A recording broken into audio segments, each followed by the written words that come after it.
புரட்சித் தலைவர் எம்ஜிஆர் வந்து அந்த காலத்தில் 1972களிலிருந்து சின்னம் கிடைத்ததுக்கு பிறகு அவர் முதலாக பாண்டிச்சேரியில் வந்து ஆட்சியை பிடிக்கிறதுக்கு முன்னாடி தேர்தல் பிரச்சாரம் செய்கிற போது கூட அவர் 2 விரலை காட்டியது எதற்காக தெரியுமா? வி என்கிற அடையாளத்தை காட்டியிருக்கிறார். அது விஜயை குறித்திருக்கிறது,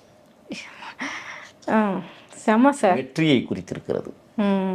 அப்ப இத்தனை நாள் ஜெயலலிதா அம்மையார் இப்படி காட்டினது விஜய்க்காகவா? ஆமா, எனக்கு அடுத்த தலைமுறை தலைவனே விஜய் தான். நாசுக்கா 2 விரலை காட்டி வீன்னு அடையாளப்படுத்தி. ஏன் சார் அப்ப கொடநாட்டுல இப்படி கையை கட்டி நிக்க வச்சாங்க தலைவரை? என்ன மூத்தவங்க, நான் ஒண்ணே ஒன்று சொல்றேன், மூத்தவங்களுக்கு முன்னாடி கை கட்டி நிற்பது ஒண்ணு கேவலமானதா?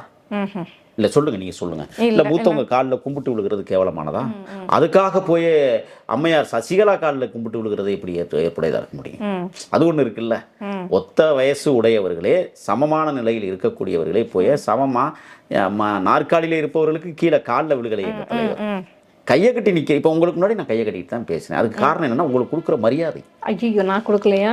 இல்ல நான் இதுக்கு எங்களை தலைவர் அப்படித்தானே வளர்த்துருக்கிறாரு. ஆக கையை கட்டி நிற்பதெல்லாம் ஒரு குற்றமாகாது. இப்ப மாணவன் ஆசிரியர்னு கையை கட்டி தான் பதில் சொல்ல முடியும். அது பண்பு தானே? கண்டிப்பா. இல்ல வேற ஏதாவது இருக்குன்னு சொல்லுங்க. கையை கட்டி நிக்கிறதுல ஏதாவது இருக்குன்னு சொல்லுங்க. இல்ல. ஆக ஏன் அப்ப ஏன் நம்ம ஸ்டாலின் அவர்களை பார்த்து மட்டும் சிஎம் ஸ்டாலின் அங்கிள் அப்படின்னு ஏன் பேசணும்? ஏன் அவரு கையை கட்டிலாம் நின்று ஐயா சொல்லுங்க ஸ்டாலின்? ஜெயலலிதா ஆளுகிற போது எங்கள் தலைவர் நடிகர், மரியாதைக்குரிய முதல்வர் ஸ்டாலின் ஆளுகிற போது எங்கள் தலைவர் தலைவர்.